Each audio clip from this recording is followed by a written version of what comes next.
Hello John Deere fans, back again here with this Farm Fresh 1980 Sport Fire. Give you a little update on the sled here, the things I've done with it so far. So what I did here this morning is I went for the problem areas that I know from owning a few Sport Fires over the years. The number one thing that I seem to notice if I plan to trail ride these sleds is I always try to go through the bearings just because they're 40 years old and they always seem to go bad. And Sport Fire, this shaft is known to get chewed up. So I pulled this shaft out this morning. I pulled the original bearing off. I put a brand new Timken bearing on. Then while I was in there and I had that shaft out, I replaced the bearing in the chain case. So there's a brand new Timken bearing in here. Hard to really see now that the gear's in there. And the new seal's back in there. Located the gear that I needed and the correct hardware and the correct shims.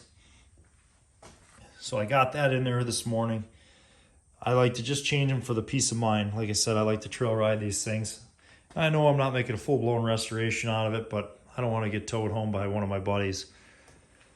So as I was in there, I realized when I went to go check on the main drive shaft that drives the track that I had bad news bears. I had some major problems.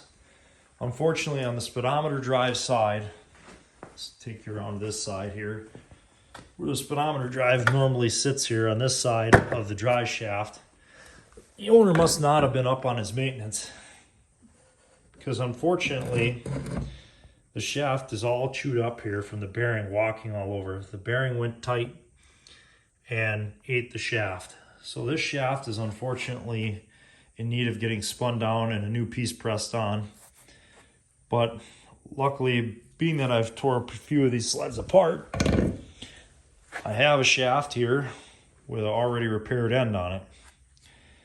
So otherwise, there's more than one way of fixing these things. You have a machine shop spray weld it and then turn it back down, or what these guys usually do is they just turn it down and they press a new piece on it for me so I can put new bearings back on it. Fortunately, the track looks to be really good. I know I said that in the last video, but I got it out and got a good look at it.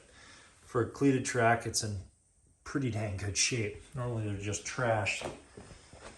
And while I had the skid out, I decided to look into seeing if I could get the suspension freed up. And so, shockingly, I can get this shaft to move freely. So I knocked the shafts out, greased them back up, did the front one as well, went into the middle. It's all nice and free. And I also did the crank seals on the motor. They're setting up right now. Gotta let this block sit for 24 hours before I put it all back together and put it back in the sled. As you can see, these are the original seals. It was leaking. Unfortunately, it was shot. The spring was gone on the back. And this one here, the spring was there. This is actually the mag side. So astoundingly enough, this seal was holding. It was the PTO side on this Kawasaki, which is contradictory to what I said, of course, in the first video. So the one odd case that the PTO would be the problem. The stator was astoundingly in perfect condition. It looks brand new. I left the carburetor a little too long in the hot tank here, so I'll have to clean that up a little bit. Turned it red. But at least I know it's fairly clean inside. And that's where I sit on the sled for now.